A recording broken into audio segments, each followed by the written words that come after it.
You guys, this is the part 2 of chapter heat और यहाँ पे हम लोग डिस्कस करेंगे reason for using mercury is the thermometric fluid. Last में भी हमने कंक्लूड किया था इसे, फिर भी समझ लीजिए कि क्या 4-5 पॉइंट है मरकरी को ही क्यों यूज करते हैं। इसे लास्ट वीडियो में किया हमने, क्योंकि मरकरी जो है थर्मोमीटर के वाल पे स्टिक चिपकता नहीं है, यूनिफॉर्मली आपका स्प्रेड होता है। मरकरी लिक्विड है तो इसमें जो एक्सपेंशन है ना ज्यादा ना कम होगा और मरकरी दिखता भी है। हमने टाइप भी डिस्कस की थी कि 3 टाइप है, क्लिनिकल, लेबोरेटरी और मैक्सिमम मिनिमम। उसके बाद हमारा जो गाइस है वीडियो है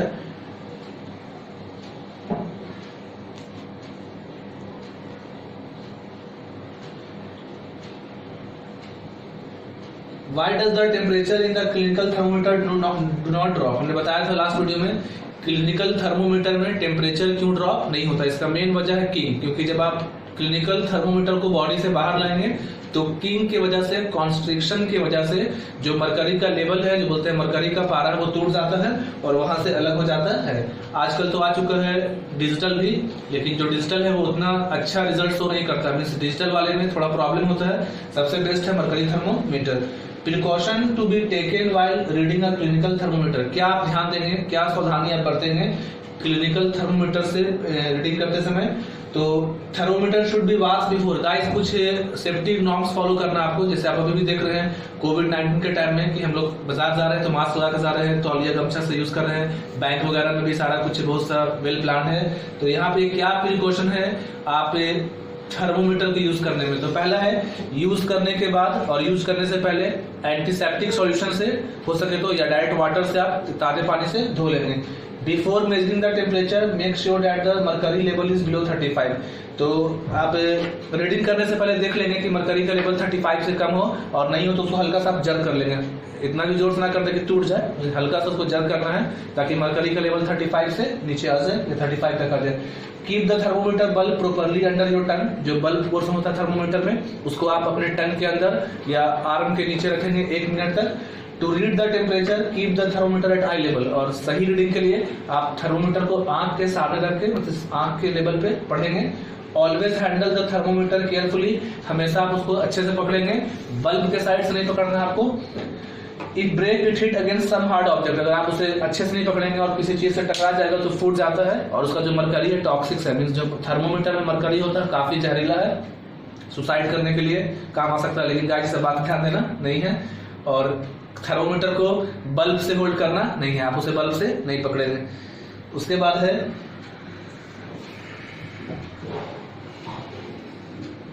एक्स्ट्रा नॉलेज में है guys. A clinical thermometer is a thermometer used to measure human body temperature. Most old ones use mercury thermometers. Medical thermometers are clean before and after each use. हमेशा बताया कि उसको alcohol से use करते हैं, sorry alcohol से साफ भी करते हैं। आप देखते हो कि आजकल जो सैनिटाइजर आ रहा है ज्यादातर लिखा रहता है सैनिटाइजर में आपका अल्कोहल होता है, तो उसे भी अल्कोहल से साफ करते हैं। Medical thermometers has a king. इसने किंग बना हुआ, देखिए यहाँ से मरकरी का लेवल। एक और क्वेश्चन है गाइस कि आप देखते हैं कि अक्सर स्टार्ट होता है काउंटिंग नंबर्स 0 से, ये सॉरी 1 से, 1 2 3 4, हर एक चीज की शुरुआत करते हैं हम लोग 1 2 से। तो फिर ऐसा क्या है कि हम लोग ने अपनी थर्मोमीटर्स में रीडिंग स्टार्ट किया 35 से 42। पूछेगा कि वाई थर्मोमीटर्स हैज, जो मेडिकल थर्मोमीटर डॉक्टर्स की, उसकी रीडिंग 35 से 42 तक ही क्यों है? इसका आंसर है गाइस कि जो ह्यूमन बॉडी है उसका टेम्परेचर कभी भी 35 से कम नहीं होता है और कभी 42 से ज्यादा नहीं होगा। मीन्स कि जो लिविंग बींग्स हैं, हम लोग का जो टेम्परेचर है 37 डिग्री सेल्सियस नॉर्मल है। इसको बोलते हैं 98.6। आप सुनते हैं बुखार है 100, 102, 103, 104, तो वो 102, 103, 104 होता है फ़ारेनहाइट में। नॉर्मल बात करें सेल्सियस में तो हमारा नॉर्मल टेम्परेचर है 37 डिग्री सेल्सियस, उसी का फ़ारेनहाइट है 98.6। तो ह्यूमन बॉडी का टेम्परेचर 35 से कम नहीं होता है और 42 से ज्यादा नहीं होगा, इसलिए 1-2 डिग्री का अंतर आ सकता है मीन्स नॉर्मल से। इसमें 35 से 42 तक रीडिंग है। एडवांटेज क्या है क्लिनिकल थर्मोमीटर्स की? ये आपका काफी एक्यूरेट शो करता है और काफी सेंसिटिव है। पोर्टेबल मीन्स कि आप इसे इजीली कैरी कर सकते हैं, मीन्स कि आप इसे पॉकेट में रख के भी डब्बा में कैरी करोगे। Clinical thermometer scale is invented by 2 scientist, बता चुका पहले, डू यू नो में है। Kelvin scale is also use to measure temperature. Kelvin scale is 273 degree higher than the Celsius. Guys अगर आपको 9th में देता क्वेश्चन, अगर आपके पास सेल्सियस में है, चेंज करना केल्विन में, आप उसमें ऐड करेंगे 273 डिग्री ऐड कर देना। Next topic laboratory thermometer, guys से पढ़ा चुका हूं मैं लेबोरेटरी को।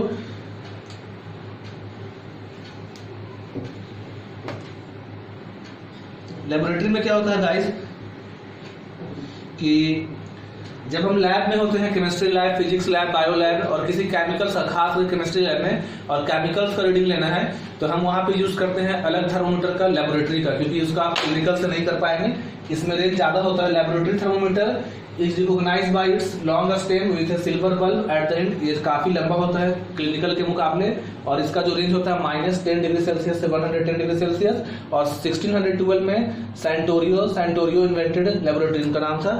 मैक्सिमम मिनिमम जो है आपको बता चुका हूँ, वेदर का रिकॉर्ड करने के लिए मैक्सिमम और मिनिमम टेम्परेचर।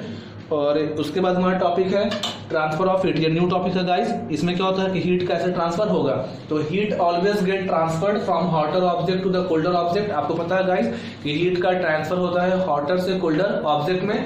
और मोड ऑफ हीट ट्रांसफर तीन है, कंडक्शन, कन्वेक्शन, रेडिएशन। ये काफी इंटरेस्टिंग टॉपिक है गाइस।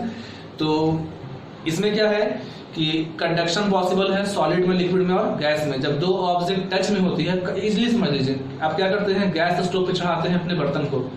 जब आप गैस पे बर्तन चढ़ाते हैं, आपका मेन पर्पस है बर्तन को गर्म करना, खाना बनाना। कोई का शौक नहीं होता है कि बर्तन का हैंडल गर्म हो, लेकिन बर्तन का जो हैंडल है वो अटैच होता है बर्तन से। तो जब आप बर्तन पे गर्म करते हैं तो उसका हैंडल भी गर्म होगा। तो इस मेथड को बोलते हैं कंडक्शन। जब दो ऑब्जेक्ट टच में होंगे और हीट ट्रांसफर होगा, this method is called conduction. ये पॉसिबल है सॉलिड, लिक्विड और गैस में। तो तीन मोड होती है गाइस, काफी इंपॉर्टेंट है, ये चैप्टर का सबसे मेन कंसेप्ट है। Conduction, convection, radiation. The process of transfer of heat from the hotter into colder end of an object is called conduction. Conduction जो होती है उसमें हीट ट्रांसफर होती है हॉटर एंड से कोल्डर एंड में। Transfer of heat by conduction take place guys, मैंने पहले बोला था ये तीनों स्टेट में होगी, सॉलिड, लिक्विड और गैस में। और सॉलिड में फास्टेस्ट होगी। समझ लीजिए क्या बात है, जब हम बर्तन को चढ़ाते हैं तो उसका बर्तन जब गर्म होगा तो उसके मॉलिक्यूल वाइब्रेट करेंगे और वाइब्रेट करने वाले मॉलिक्यूल अपने नेबरिंग मॉलिक्यूल को वाइब्रेट कराएंगे। ऐसे करते करते पूरा पार्टिकल जो है उसमें केवल वाइब्रेशन होगा, मूवमेंट नहीं होगा गाइस। और मूवमेंट नहीं होगा और वाइब्रेट करते करते सारे जो पार्टिकल्स हैं नेबरिंग मॉलिक्यूल को वाइब्रेट करेंगे। कुछ ऐसा समझ लीजिए, ये मान लीजिए आपका स्टोव है और आपने इस बर्तन को किया, तो जब यहां से हम इसे हीट करेंगे तो ये पार्टिकल वाइब्रेट हुआ, गर्म हुआ, ये अपने नेबरिंग को ऐसे करते करते बर्तन का जो हैंडल है वो भी गर्म हो जाता है। तो इस मेथड को बोलते हैं हम लोग कंडक्शन। कंडक्शन के लिए दो शर्त होती है। पहला है the two object should be in contact, दोनों ऑब्जेक्ट को कांटेक्ट में होना होगा और टेम्परेचर दोनों का डिफरेंट होना होगा। Why conduction is fastest in solid, बता चुका हूं। सॉलिड के जो पार्टिकल, आप इसे पढ़ भी सकते हैं पूरा। सॉलिड के पार्टिकल्स काफी क्लोज होते हैं, लिक्विड के थोड़ा दूर, गैस के और दूर। तो जो सॉलिड के पार्टिकल काफी क्लोज हैं तो उनका जो है वाइब्रेशन फास्ट होगा और हर एक मॉलिक्यूल अपने नेबरिंग मॉलिक्यूल को वाइब्रेट कराएंगे। उसके बाद है practical application of solid good conduction of heat. कहाँ कहाँ पे लोग इस्तेमाल करते हैं, ये आपको पूछता है। कुकिंग यूटेंसिल, जो खाना बनाने का बर्तन होता है वो बनता है मेटल से, ताकि खाना का जब बर्तन गर्म हो जाए उससे खाना अच्छे से कुक हो जाए। आप कभी भी नहीं सुनते हैं कि कोई प्लास्टिक कंटेनर में खाना बनता है। जब भी आप बनाते हैं मेटल्स में, चाहे वो एल्युमिनियम हो, स्टील हो। Coil of refrigerator and air conditioner are made up of copper to conduct away heat. ये जो एयर कंडीशनर है तो इसका जो कोयल है एसी में, जो इसमें ऊपर में कोयल लगा एसी में जो कोयल है वो आपका बना हुआ है मेटल से, या रेफ्रिजरेटर में भी जो उसका कोयल होता है वो किस बनाते हैं लोग, मेटल से। Mercury a liquid metal is use, और मरकरी का भी इस्तेमाल करते हैं क्योंकि मरकरी भी आपका फैलता है। Practical application of bad conductor. अब गाइस देखते हैं कि आपको मतलब कुछ चीजें हैं जो हीट को ट्रांसफर करती हैं, तो जहां जहां हीट को ट्रांसफर करना वहां पे गुड कंडक्टर। अब किसी को भी नहीं शौक होता, मतलब कोई भी है कि उसकी जो घर की गृहिणी है या उनकी वाइफ है, उनका बर्तन से खाना बनाते वक्त हाथ जले। तो जब हम लोग बर्तन के लिए आजकल क्या करते हैं, एक प्लास्टिक आया। पहले जमाने में क्या था कि हम लोग लकड़ी का लगाते थे हैंडल, तवा में या किसी भी चीज में। अब आ गया बेक लाइट प्लास्टिक का। देखते हैं आपके यहाँ पे घर में जो बर्तन है, तवा होता है, कढ़ाई होता है, तो उसके एंड में एक काला काला प्लास्टिक लगा हुआ, उसको बोलते हैं बेक लाइट। और इससे आपका बर्तन का जो हैंडल है गर्म होता नहीं है। तो जहां पर आपको हीट पास करनी है वहां आप यूज कीजिए गुड कंडक्टर का, और जहां आपको हीट पास नहीं करनी है वहां यूज कीजिए बैड कंडक्टर। तो handles of cooking utensils are made up of Bakelite, wood etcetera. आजकल जो है बर्तन के हैंडल पे, कुकर में या आपका कढ़ाई या जो भी बर्तन है उस पर एक हैंडल होता है ब्लैक कलर का, वो बेकलाइट प्लास्टिक है जो हीट को अलाउ नहीं करता है। Because these are bad conductors of heat, they do not get hot. तो ये बर्तन आपका जलता नहीं है और इजिली हैंडलिंग, मतलब पहले बहुत आपका था साफी लाओ, कपड़ा लाओ, तो आप इसे इजिली उतार सकते हैं। Woollen cloth are warm in winter, जो वुलन क्लोथ होती है वो आपको विंटर में गर्म रखती है। रीजन क्या है, वुलन क्लोथ के बीच में एयर होगा और वो जो एयर है वो बैड कंडक्टर है, इंसुलेटर है, तो it always allow body heat to be trap, वो बॉडी हीट को ट्रैप करता है। Hair and fur in animals, जो एनिमल्स होते हैं, शीप है, याक है, तो उनका जो हेयर है और फर है वो बैड कंडक्टर्स होता है हीट का, so they keep the warm during winter. Eskimo लोग जो होते हैं बर्फ का घर बनाते हैं, इग्लू बोलते हैं, काफी देखने में सुंदर लगता है। हम लोग सोचते हैं मतलब जब बच्चा थे, किड्स थे, कि बर्फ के घर में और ठंडा लगेगा, लेकिन क्या है कि वो जो घर है काफी अंदर से गर्म रहता है। इग्लू जो होता है बर्फ का बना हुआ घर है, और अगर आप उसके अंदर कभी जाएं, कभी बाई चांस हम घूमने जाते हैं, तो वो आपको काफी कोल्ड रखे, वार्म रखेगा। रीजन क्या है, आइस के बीच में होता है स्पेस, मतलब बर्फ के अंदर से स्पेस होगा और उन स्पेस में होता है एयर। मैंने पहले बोला है air is the bad conductor of heat, air bad conductor है, वहां पे एयर जो है हीट को पास नहीं होने देगा, जिससे वो काफी वार्म रखेगा। Slabs of ice are covered with sawdust और गनी बैग। आप देखते हो गाइस, कॉमन सी बात है कि जो लोग भी ठेला पे बर्फ बेचते हैं, आइसक्रीम बेचते हैं, तो वो लोग अपने आइस को, जो बर्फ का सिल्ली होता है, उसे बोरा से, सूती बोरा से ढक देते हैं। रीजन क्या है, to prevent them from melting. अगर आप सूती बोरा से उसको ढक देंगे और बोरा गीला करके भी लोग सोचता है कि और मतलब पिघल जाता हो। अगर आप बर्फ के सिल्ली को गनी बैग से ढकते हो तो, या सॉडस्ट से, मतलब लकड़ी उकड़ी से भी, तो वो जल्दी पिघलेगा नहीं। सॉडस्ट और Ghani bags contain a large amount of air, क्योंकि उस बोरे में खासियत क्या कि बोरे में एयर ट्रैप है और एयर जो है वो एक इंसुलेटर का काम करता है। इसके बाद हमारा गाइड है नेक्स्ट टॉपिक कन्वेक्शन, ये और अच्छा है। Convection is the flow of heat through fluid from places of higher temperature to places of lower temperature. High temperature से लोअर टेम्परेचर में जब हीट फ्लो करेगा और यहाँ पास मूवमेंट होता है। गाइस अब ध्यान देंगे, कंडक्शन में मूवमेंट नहीं था, कंडक्शन में होता है बस मॉलिक्यूल का वाइब्रेशन, और जहां पास मूवमेंट हो उसे बोलते हैं convection. The constant movement of liquid for heat transfer is called convection current. आप देखते हैं कि जब आप किचन में पानी गर्म करते हैं चाय बनाने के लिए, टी प्रिपेयर करने के लिए, तो जो गर्म पानी वो ऊपर आता है। आप देखते हैं किचन में, आप देखा होगा गाइस, केतली में या पानी गर्म करेंगे तो गर्म पानी ऊपर आएगा, ठंडा पानी नीचे जाएगा, एक मूवमेंट होता है। तो जहां पास मॉलिक्यूल का मूवमेंट हो वो है कन्वेक्शन, और कन्वेक्शन होता है केवल लिक्विड और गैस में। गाइस कंडक्शन जो होता है वो तीनों स्टेट में हो जाएगा, लेकिन कन्वेक्शन सॉलिड में नहीं हो पाएगा, क्योंकि सॉलिड में मूवमेंट पॉसिबल नहीं है। तो कन्वेक्शन जो होता है वो पॉसिबल है लिक्विड और गैस में, और पुअर लिक्विड और गैस है poor conductor of heat, they are heated by convection. Liquid और गैस को हीट करते हैं कन्वेक्शन से। In convection the transfer of heat take place by the actual movement. मैंने बोल रहा बार बार कि यहाँ मूवमेंट होता है। अब देखिए गाइस, कहाँ पे यूज करते हैं हम लोग कन्वेक्शन करंट का। The freezer is at the top of refrigerator so that the cold dense air sink down and replace warm air. आप देखते हैं, आप कोई भी फ्रिज लें, सैमसंग का, या फिर लेते हैं कोई भी कंपनी, सैमसंग है, गोदरेज है, वर्लपूल है, जो भी कंपनी होती है वो, या आप डबल डोर लें, सिंगल डोर लें, अपने फ्रीजर जो बॉक्स होता है उसको बनाती है ऊपर में। रीजन क्या है कि जो फ्रिज का कंपार्टमेंट जब ऊपर में ठंडा हुआ होगा तो ठंडा हुआ भारी होता है गाइस, तो वो कहाँ जाएगा, नीचे। इसलिए फ्रीजर को बनाते हैं फ्रिज के टॉप में, क्योंकि वहां का जो कोल्ड एयर है वो पूरे फ्रिज में नीचे तक जाएगा। अगर फ्रीजर को नीचे बनाएंगे तो ऊपर का जो सामान है वो खराब हो जाएगा, क्योंकि ठंडा हवा भारी है और भारी हवा नीचे जाएगा।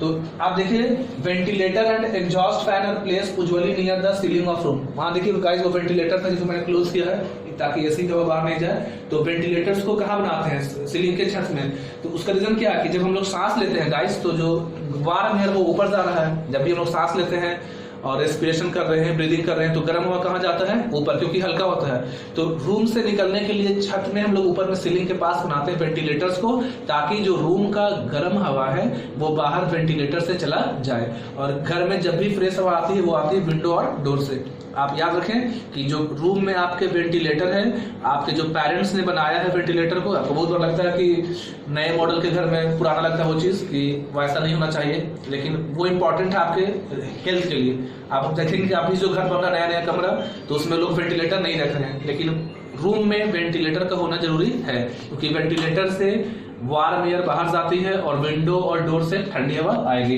तो वेंटिलेटर को या एग्जॉस्ट फैन को लगाते हैं सीलिंग के ऊपर, क्योंकि जो भी गर्म हवा है वो बाहर निकल जाता है, और this causes drop in the pressure in the room, जिससे रूम का जो टेम्परेचर है, प्रेशर है, नॉर्मल रहता है, और रूम की फ्रेश एयर आती है विंडो और डोर से। सेकंड है smoke and gases being hot rises and escape through chimney. आप देखते हैं कि जो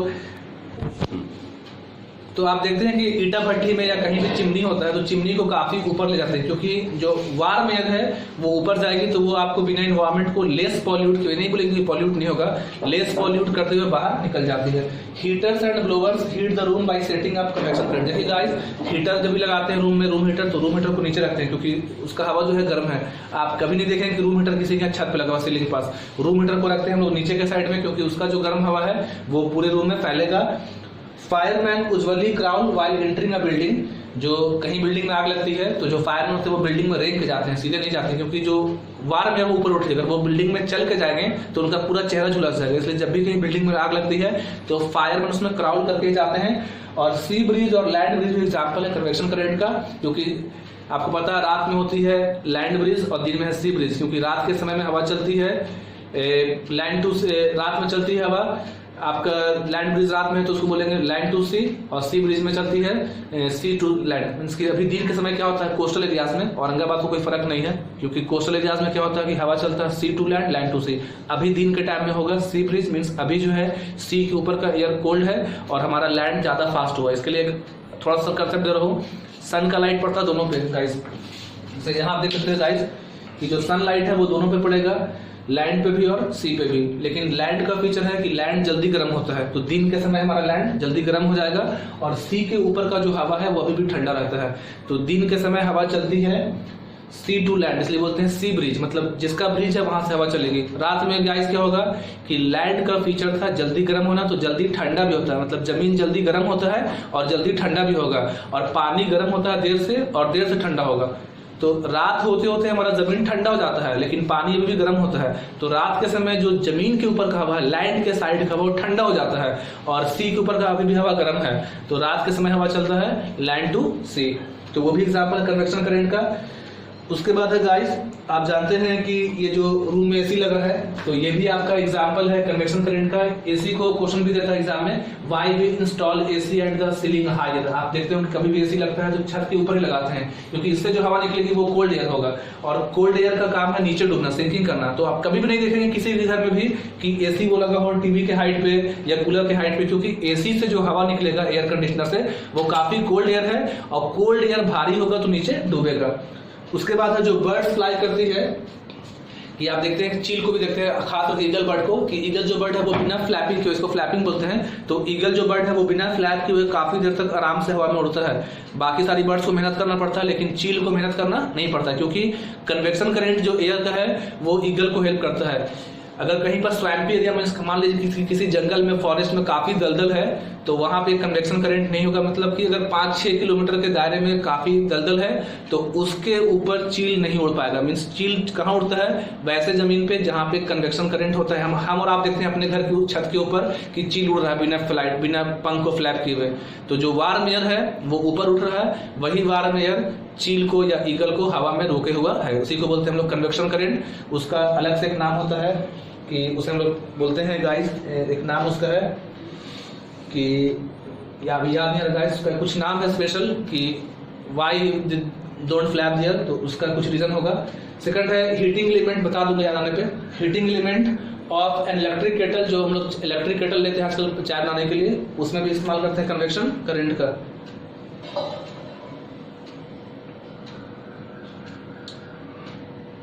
इसका जो हीटिंग एलिमेंट है गाइस, इसमें कन्वेक्शन करंट हेल्प करेगा। लास्ट टॉपिक रेडिएशन, ये सबसे सिंपल है गाइस। रेडिएशन में क्या है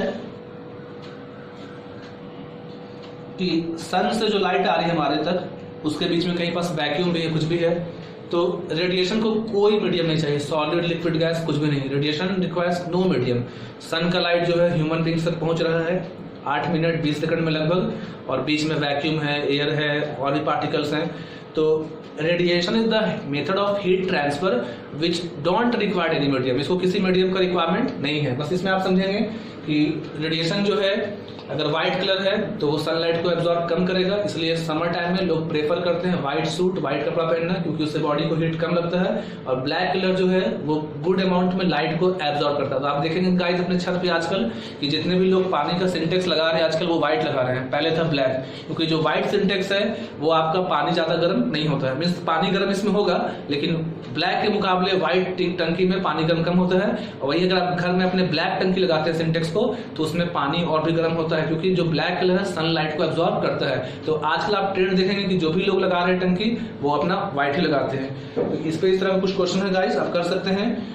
और मैंने जो बोला था नाम कि बर्ड्स वाला, उसमें थर्मल होगा कि वाई, वो जो वर्ड है उसका नाम थर्मल है कि why how thermal helps the bird without flapping their wings, कि थर्मल के चलते बर्ड्स कैसे उड़ पाती हैं।